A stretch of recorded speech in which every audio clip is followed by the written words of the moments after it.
बिस्मिल्लाहिर्रहमानिर्रहीम अस्सलामु अलैकुम रहमतुल्लाह। Chief justice of Pakistan justice Qazi Faez Isa, उनकी जानिब से एक ऐसा फ़ैसला सामने आया है इलेक्शन के हवाले से, इंतख़ाबात के हवाले से, और वो बलूचिस्तान के इंतख़ाबात हैं जो कि बारिश का पहला ख़तरा साबित हो सकता है। और इमरान खान ऑलरेडी ये बात कर चुका है कि हमने अपने इंतख़ाबात के लिए मखसूस नशस्तों के लिए धांधली के ख़िलाफ़ जो मामलात हैं वो लेकर हमने सुप्रीम कोर्ट ऑफ पाकिस्तान में जाना है, चीफ जस्टिस के पास जाना है, ताकि जो अपना केस है वो प्रेजेंट किया जा सके।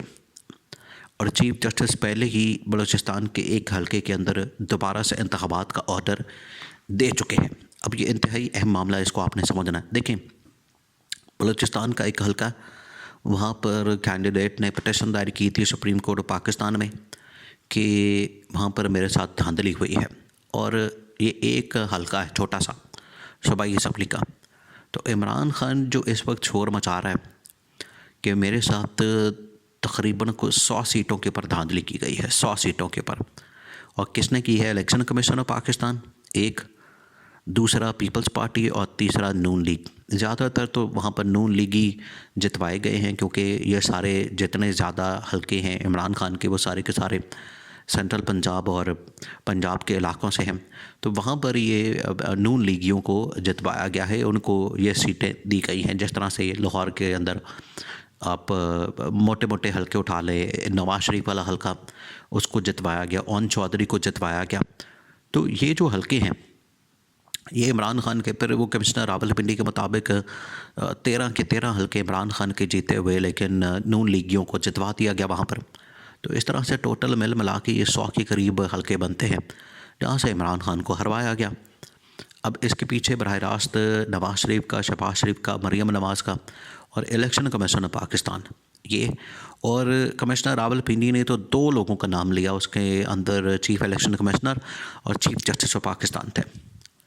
अब ये जो पिटीशन है इमरान खान की जानिब से जो दायर की जानी है, जिसका इमरान खान ने कहा है, इमरान खान ने कहा है कि हमें वहाँ पर पिटीशन दायर करनी है इस मकसद के लिए कि पूरे पाकिस्तान के अंदर ये जो धांधली की गई है, जोलू फहरा गया है पूरे पाकिस्तान के अंदर, ये जो इसके जो हालात ख़राब किए गए हैं धांधली करके, और दूसरी पार्टी को वोट डाला गया है ज़ोर ज़बरदस्ती के साथ। फॉर्म 45, फॉर्म 45 कुछ और है, फॉर्म 47 47 कुछ और है।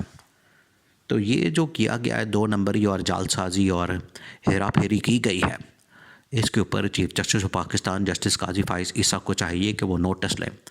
चाहे आज 50-60 दिन गुजर चुके हैं, इसके बावजूद chief justice of Pakistan justice Qazi Faez Isa की ये बहुत बड़ी ज़िम्मेदारी बनती है, उनकी ये रिस्पॉन्सिबिलिटी बनती है कि वो मामलात को ठीक करें।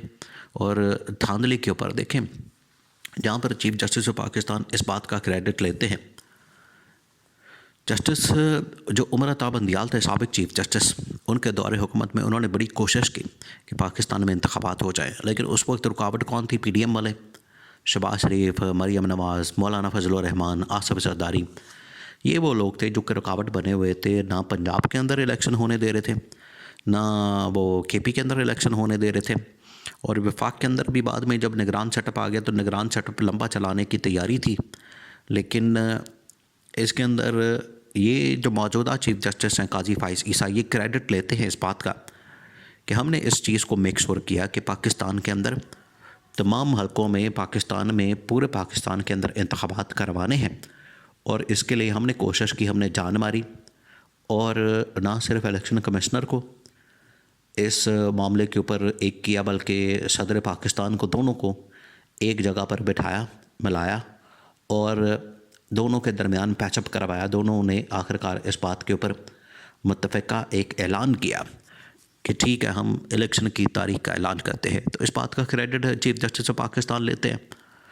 तो जहाँ पर ये क्रेडिट लेते हैं कि इलेक्शन की तारीख दिलवाई है, तो वहीं पर इनकी ज़िम्मेदारी बनती है कि इलेक्शन कमीशन को ये पाबंद करते हैं कि वो साफ़ और शफाफ इंतखाबात को भी यकीनी बनाते हैं। क्योंकि इलेक्शन हो जाना और साफ़ और शफाफ इलेक्शन का होना, ये 2 अलग चीज़ें हैं।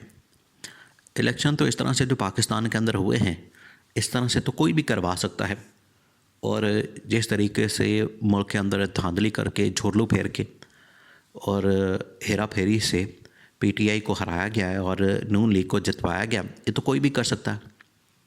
इसके अंदर ज़रूरी तो नहीं तो इलेक्शन कमीशन ये काम करे, तो कोई भी कर सकता है।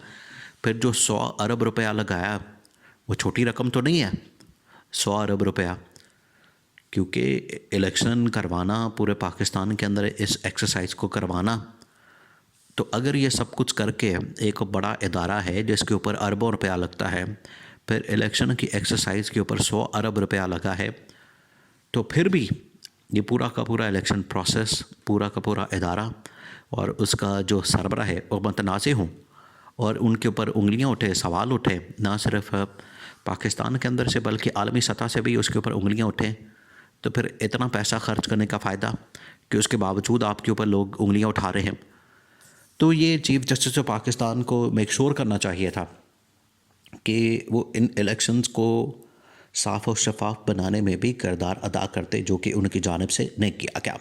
अब इसी बात को मद्देनज़र रखते हुए इमरान खान की जानिब से ये कहा गया है कि सुप्रीम कोर्ट ऑफ पाकिस्तान में पिटीशन दायर करनी है, सुप्रीम कोर्ट ऑफ पाकिस्तान में इस हवाले से एक दरख्वास्त देनी है और मामला पहुंचाना है चीफ़ जस्टिस के सामने। जिस तरह से उन्होंने ये बड़ा अच्छा फ़ैसला किया है, बारिश का पहला कतरा है। अब आगे देखते हैं कि वो क्या करते हैं आइन और कानून की हुक्मरानी और बालादस्ती के लिए, और सबसे बढ़कर जमहूरियत की बहाली के लिए। और जमहूरियत का जो बुनियादी जोज़ है वो है इलेक्शन।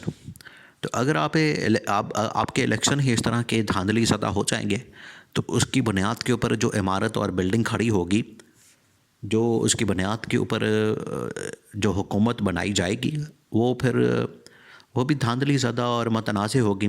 वो किस तरह से फिर आवाम के फ़ायदे में, या अगर कोई ऐसा फ़ैसला जो कि आवाम के फ़ायदे में ना हो, वैसे आवाम के फ़ायदे और नुकसान की छोड़ के इनको सिर्फ फ़ैसला करना चाहिए अपने अशराफिया के ऊपर टैक्स लगाना, अशराफिया के ऊपर जो लूट मार है, करप्शन है, मनी लॉन्ड्रिंग है, अगर उसके ऊपर हाथ डाल दें तो इतने से ही आवाम खुश हो जाएं, वो जितने में भी गुजारा कर रहे हैं।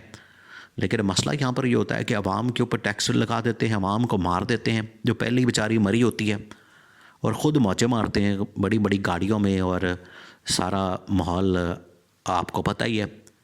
तो इस वजह से आवाम को और ज़्यादा गुस्सा आता है। तो चीफ़ जस्टिस पाकिस्तान की ज़िम्मेदारी है कि चाहे 50-60 दिन बाद, 2 महीने बाद, 3 महीने बाद मुल्क के अंदर अगर दोबारा इंतखाबात रिकाउंटिंग भी करवा दी जाए, तो ये इस कौम के ऊपर, इमरान खान के ऊपर, पीटीआई के ऊपर, जहाँ पर बहुत बड़ा एहसान होगा, बल्कि 25 करोड़ आवाम के मैंडेट की बहाली का और इलेक्शन की बालादस्ती और जमहूरियत की बहाली का बहुत बड़ा इक़दाम होगा।